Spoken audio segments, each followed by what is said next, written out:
Rohan sir, आज अंबादास दानवेंनी एक video Mahendra दळवीच्या बाबतीत पोस्ट केलेला आहे आणि मोठ्या प्रमाणात दिसत आहे.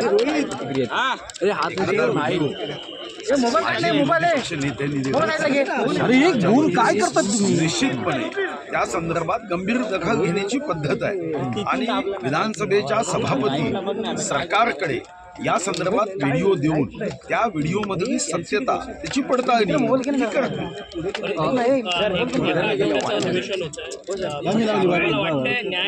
सर्वतोपरी जनतेला मिळेल म्हणून असं आहे की आचारसंहिता निवडणुकीचं हे वर्ष आहे, म्हणूनच हे अधिवेशन रविवारपर्यंत येत आहे. आता तुम्ही जो प्रश्न केला की 6 दिवसात महाराष्ट्राच्या 13.5 कोटी जनतेला न्याय मिळू शकतो का, तर त्याचं उत्तर होय असू शकत नाही. पण अधिवेशन निवडणूक आयोगाच्या आचारसंहितेच्या कारणाने अधिवेशन समजा आम्ही उद्या 3 आठवडे घेतो, पण त्याच्या चर्चाच जर करता येत नसेल तर मग अधिवेशनाचा उपयोग होणार नाही. यासाठी माननीय मुख्यमंत्री महोदयांनी असं सांगितलं की मार्च अधिवेशनामध्ये जे विषय सुटले त्यावर आपण चर्चा करू आणि निवडणुकीनंतर विविध विषयांवरच्या बैठका घेऊन त्या बैठकींमध्ये न्याय कसा देता येईल याबद्दल निश्चितपणे कार्यवाही करू. पण सरकारची इच्छाही जरी असली की 3 आठवड्याचं अधिवेशन घेतलं पाहिजे, माझी स्वतःची इच्छा आहे 3 आठवडे 6 आठवडे अधिवेशन घेतलं पाहिजे. पण आचारसंहितेच्या कारणाने जर अधिवेशनात चर्चाच करता येत नसेल तर नुसतं अधिवेशन घेऊन त्याचा उपयोग होणार. विरोधी पक्षनेत्याच्या बाबतीत असं कळतंय की भाजपकडनं जसा प्रस्ताव देण्यात आलेला आहे की खालच्या सभागृहांमध्ये विजय वडेट्टीवार आणि वरच्या सभागृहांमध्ये अनिल परब ही नावांच्या बाबतीत असा काही प्रस्ताव देण्यात आलाय का किंवा अशी काही चर्चा झाली आहे का? नाही, मला वाटतं असा प्रस्ताव भारतीय जनता पार्टी कसा काय द्या. काँग्रेसचा अध्यक्ष कोण असेल किंवा उभाटाचे प्रमुख कोण असेल, भारतीय जनता पार्टी ठरवे. मला वाटतं एवढे वाईट दिवस अजून राजकारणात यायचे. वादी राहिलेले आहे, भाऊ सुद्धा बोलले, बावनकुळे साहेब सुद्धा बोलले. नाही, निश्चितपणे विदर्भाच्या विकासाची चिंता करावीच लागेल. वैधानिक विकास मंडळाच्या बाबतीमध्ये अजूनही निर्णय झालेला नाही. मी स्वतः माननीय मुख्यमंत्री महोदयांना हे लक्षात आणून दिलं की केंद्राकडे त्याचा पाठपुरावा करणं गरजेचं आहे. विदर्भाची लोकसंख्या 23% होती जेव्हा आम्ही संयुक्त महाराष्ट्रात आलो, ती आता 20% झाली आणि याचं कारण विदर्भाच्या जनतेमध्ये काय अडचण आहे असं नाही आहे. याचं कारण की संधीची उपलब्धता ही मुंबई पुण्यापेक्षा आम्हाला या भागात वाढवावी लागेल आणि त्यासाठी आपल्याला उद्योग क्षेत्रामध्ये मोठं काम करावं लागेल. या ठिकाणी शैक्षणिक क्षेत्रामध्ये मोठं काम करावं लागेल.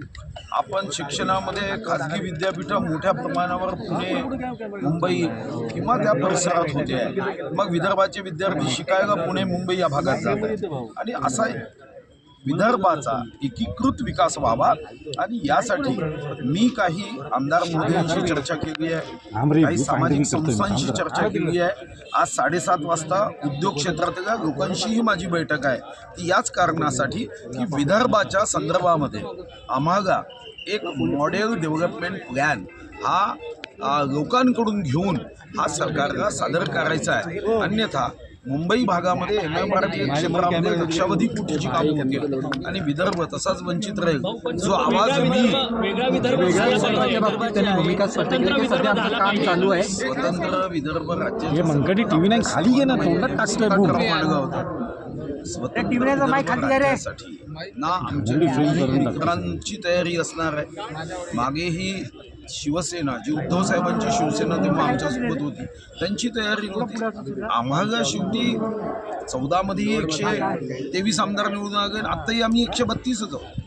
त्यामुळे असा ठराव पास करायला आता आमच्याकडे संख्याबळ नाही आहे. पण तोपर्यंत थांबायचं का, तर तोपर्यंत थांबायचं नाही. विदर्भाचा आर्थिक, सामाजिक, सांस्कृतिक, आध्यात्मिक, कृषी क्षेत्रामध्ये, आरोग्य क्षेत्रामध्ये, रोजगाराच्या क्षेत्रामध्ये, उद्योगाच्या क्षेत्रामध्ये सर्व व्यापी सर्वंकष विकास व्हावा यासाठी आम्ही एक मॉडेल तयार करून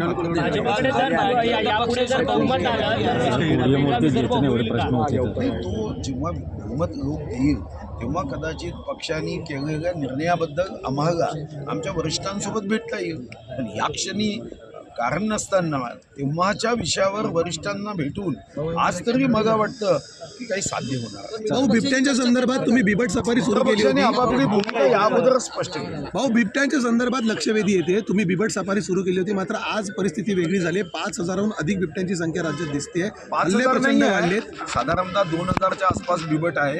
त्यासाठी 3 गोष्टी करण्याची आवश्यकता आहे. एक, जसं ताडोब्यामध्ये आपण प्रायोगिक स्तरावर AI आर्टिफिशियल इंटेलिजन्सचा उपयोग केला होता, ज्याचं कौतुक मन की बातमध्ये माननीय मोदीजींनी केलं होतं, त्याचा विस्तार केला पाहिजे.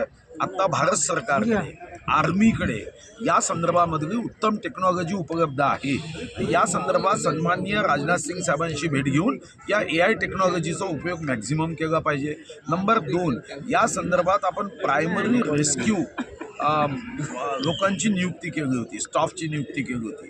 ते प्रायमरी रेस्क्यू टीम पुन्हा एकदा नियुक्त केलं पाहिजे. त्यासाठी पैसे उपलब्ध केले पाहिजे. तिसरा मुद्दा की या संदर्भामध्ये लोकांना जागं करण्याच्या दृष्टीने काही ठिकाणी आपल्याला सायरन व्यवस्था निर्माण करावी लागेल.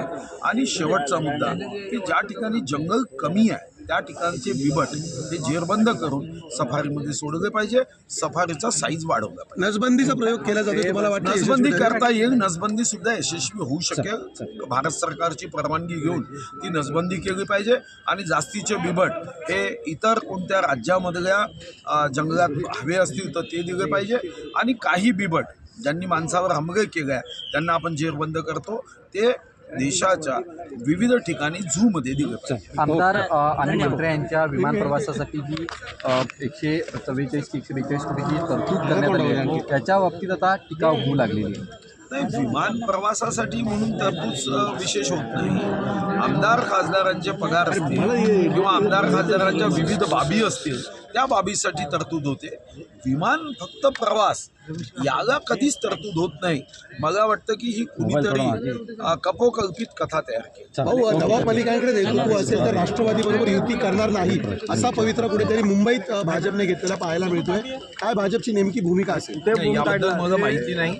पण शेवटी एखाद्या पक्षामध्ये एखादा नेता असेल तर त्याच्या संदर्भात पक्षप्रमुख आमचे निर्णय करतील. मला वाटतं की या संदर्भात माननीय आमचे प्रदेशाध्यक्ष माननीय मुख्यमंत्री महोदय